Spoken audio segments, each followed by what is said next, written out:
Hey, it's Dave. Welcome back to my channel. So, we've been doing this music theory thing, and today I went rummaging through some old music books and I found the Tom Waits Anthology, which looks like it was printed in like '88, and I probably had it since.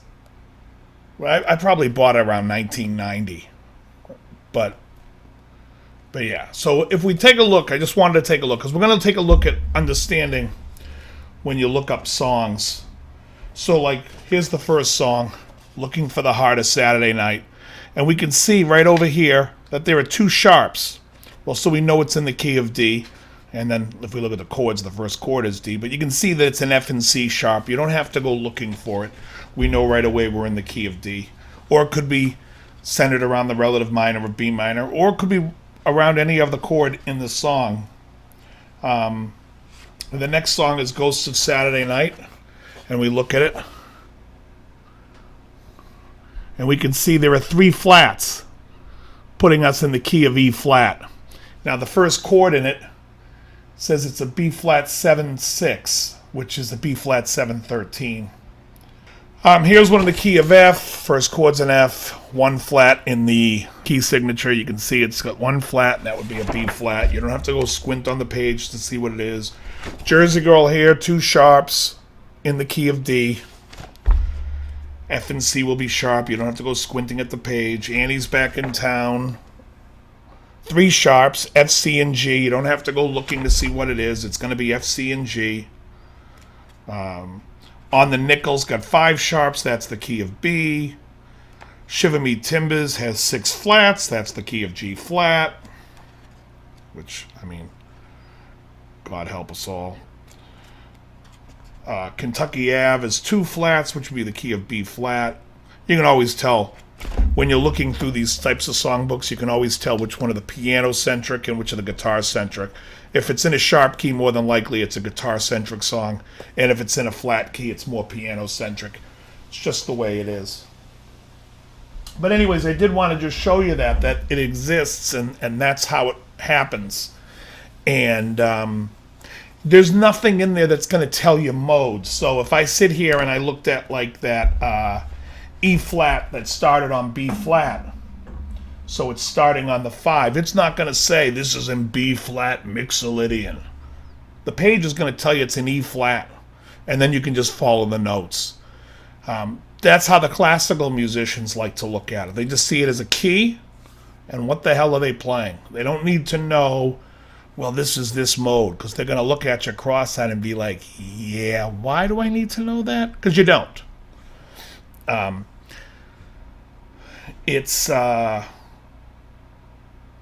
I don't fully understand. I used to be that guy, like I was so into knowing all the modes, and when I did an early gig in a session, this guy set me straight, and he was like, what's the point? Like, we both were communicating fine. Why get all music school about it? And it's right. It's like there's no reason to.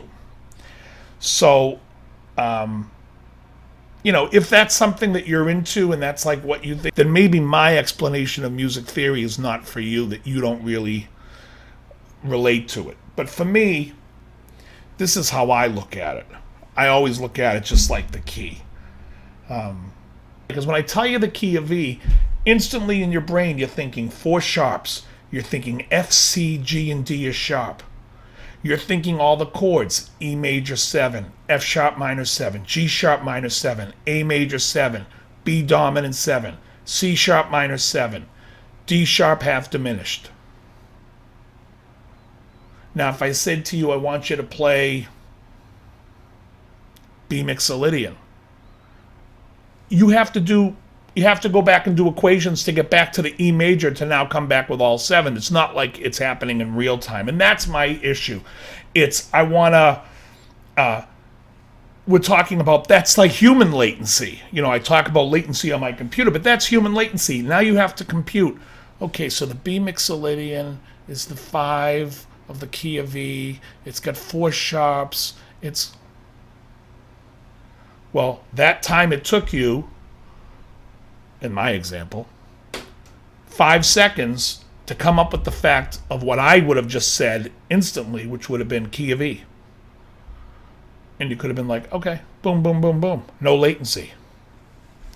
So that's really what it is. And also because like when you're communicating and you're talking and you're hanging out with your friends, once in a great while, you might pause and try to think of that word.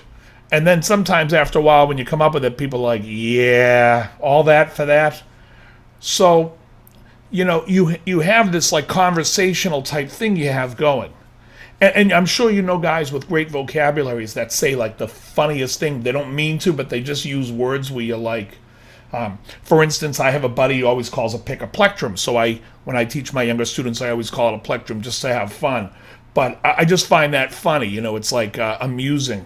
But it's, and he says it just to be funny too, because he thinks it's funny. But, obviously in the States we call it a guitar pick. Or like in England they call the strings wires and the pick guard a scratch plate. So if I was to say to somebody while they're looking at their guitar going, oh, what material is that scratch plate? They might look at me and go, huh, what? Because it'll throw you off. And that's how I feel about when people start talking the modes. It's to throw people off. Yeah, you're doing it because you feel like it has some bigger, you feel like you belong to some certain club that talks in modes, but it's pointless.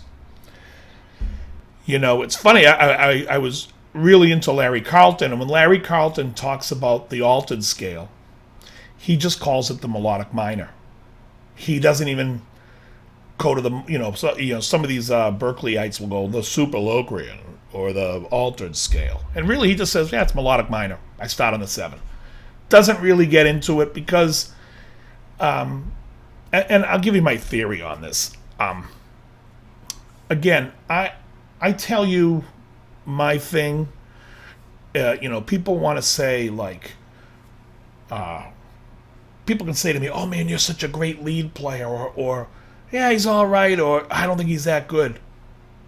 At the end of the day, I don't care.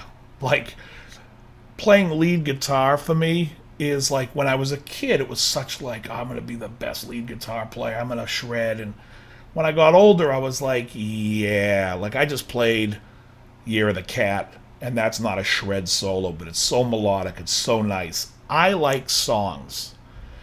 So when I hear a song like, take a song like Baby Come Back. We do it in my AM station band. And we do it a half step down just because we're playing it on acoustic guitars and open strings. We want those. And we're not playing it on keyboards. The chords would be that A11, or you can call it a G triad over an A bass to an F sharp minor 7. And it just keeps going back and forth on that. And there's that bow, da-da, and it's just so musical and nice. And it's very similar almost to the chords to like, instead of going to F sharp minor, you could go to the A major, which would be like a whole step down from Spend Eternity, She's Gone by Hall & Oates. There's something so nice about these chords, these harmonies of these 70s songs, that they're just well written. And when I go and I listen to like stuff like by Ed Sheeran and someone plays me one of those songs, I'm like, this is the acoustic guitar selling world's dream, that you can go sell now these 4-chord songs to people and they'll want to come in and buy a Taylor or buy a Martin or buy a Gibson acoustic. Or if they got more money, they can buy a Santa Cruz or a Collings. But for the most part, it's like, it's crap to me. I just find there's like no harmony in the music. There's nothing nice to it. And the melodies are boring. When you listen to like some of the old 70s songs, you always have these harmonies and these chords. I can't stress that enough. You could take a band like Bread, who was like the most easy listening, and there's some real nice chords in there. And it's all about those nice chords. And where else are you going to wear a denim tuxedo? No, I don't know. He's always ensconced in denim, David Gates. But it's great. I really am into songwriting, and I love those harmonies of those songs. There's a band called 24/7 Spies. They are out of the Bronx. Jimmy Hazel, Rick Scator, if that's how you pronounce his name. Scator? Both guys, brilliant. Genius. The harmonies they use in their chords, and they call it heavy metal soul. And if you haven't heard the album Strength in Numbers, or they have an album called Six, or Heavy Metal Soul by the Pound, you must check it out. There's like complex harmonies in heavy metal, vocal harmonies. When you hear it, you're like, yeah, that's how it should be done. I mean, you can hear, like in one of their songs, there's kind of like an Orpheus sound to it. Reminds me of a song called Traveling Day, reminds me a little bit of Orpheus. And some of the stuff in the harmonies reminds me of the Fifth Dimension. The harmonies in Earth and Sky remind me of the Fifth Dimension. But I like that it reminds me of those things, because that's where their influence is. And I know Jimmy listens to everything. He's like people call me a walking encyclopedia, and Jimmy Hazel, he is the walking encyclopedia. The guy knows everything. And you can hear it in his playing. He plays it like, that's what I strive to do. So just think about when you're playing, you don't have to strive to do anything that anybody appears or thinks that what the guitar is supposed to be. That's why I get a kick out of these guys who are like, oh, capos are cheating. Well, what am I in it? Am I in the great competitive guitar wizardry course here? I'm trying to play a song and make people happy. People use capos because they want to transpose the guitar up in pitch and keep that same voicing. Or it sometimes even sounds nicer, capoed way up. If you listen to some of the Lyle Lovett stuff that's capoed on the 9th fret or the 7th fret, it's gorgeous. But you should be playing to make the music sound beautiful, not playing to make people think like, oh wow, look, you're not cheating. I remember one time I heard that Dave Mustaine won't play in any drop tunings. He thinks it's the same thing, like it's cheating, and it's just like, well, it did all right for Jimmy Page, and he seemed to have done okay. The Stones, they seem to have done okay with some open tunings and some capos on the 4th fret. So it's all this silliness of what people like to play, and what people, and just the silliness. It's almost like the silliness of Rolling Stone magazine when they have like the top 100 vocalists and they put Aretha Franklin at number 1, or they have the top 100 guitar players and they have like Jimi Hendrix at number 1. This is a contest of popularity for people.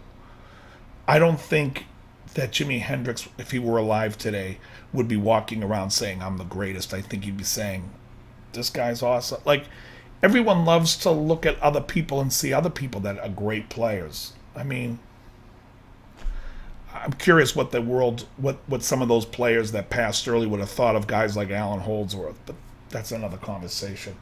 Anyways, very good. And you are a liar. Be careful, Matthew. You don't know as much as you think you do. Keep going, baby. It's working. You whisper in their ears, kill. You whisper in mine, be afraid. You talked an entire church full of people into doing absolutely nothing. I'm no meteorologist, but I'm pretty sure it's raining bitches. You're right on target. You're right on the money. Everything you said. You hit the nail right on the head with your comments, what you're saying today. You're 150% correct.